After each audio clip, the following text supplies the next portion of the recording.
So basically we were talking about red and black, and the importance of that is that the system can tell you when you're going to be short of something without you having to go look at all these details. So it would just show up as red if there's a new planned order in that time period.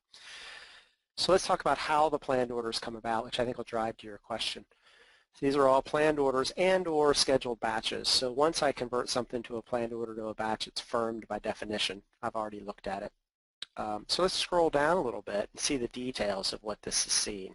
So this quantity on hand is an inventory. This is what I've got available. We happen to be looking at bottles of beer. It's there. It's being taken into consideration. If you had the luxury of being able to keep a safety stock, it would take that into consideration as well.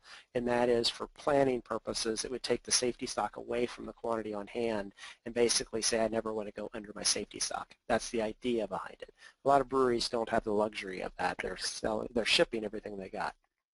And so I can have a safety stock of bottles, cans, and kegs. I can also have a safety stock of bright beer. I can have a safety stock of wort, etc. So I can really dial in the safety stocks. So basically what I want to show you here, these are all the transactions that the system found. I'll be talking about what those are in a second, but they're all lined up by date. And the projected on hand is the quantity on hand after that transaction happened. So it's basically an available to promise or a running inventory into the future. Kind of put yourself back in time with my data. So the first kind of 5 or 6 records that we're seeing here are sales orders. You wouldn't recognize them as that, but those are sales orders. So somebody has gone into our distribution system and put in sales orders for certain dates for certain quantities. In effect, they're committing that inventory. Okay. This can go oversold, and when it does, that's when a planned order happens. And you'll see that occur in just a second. So here are all of my sales orders that I've got. I'm going to skip past this planned order stuff for just a second and come right down into these orders for a second, and specifically this 500. This 500 is what is starting the chain reaction.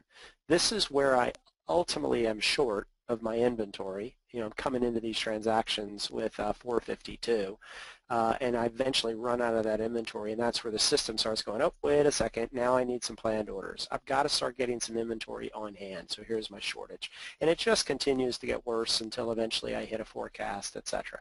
So that's what the chain reaction that started my planned orders were.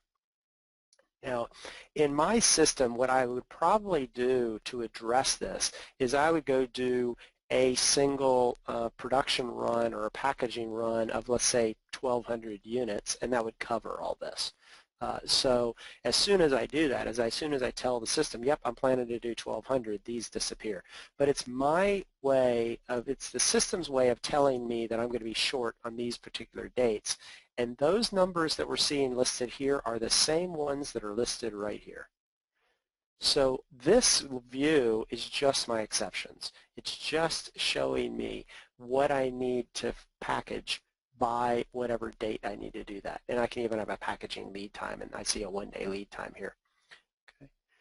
So the idea behind it is it's netting my supply and my demand, and mostly we've seen demand. These are actual hard sales orders here, but I've also got a forecast record here.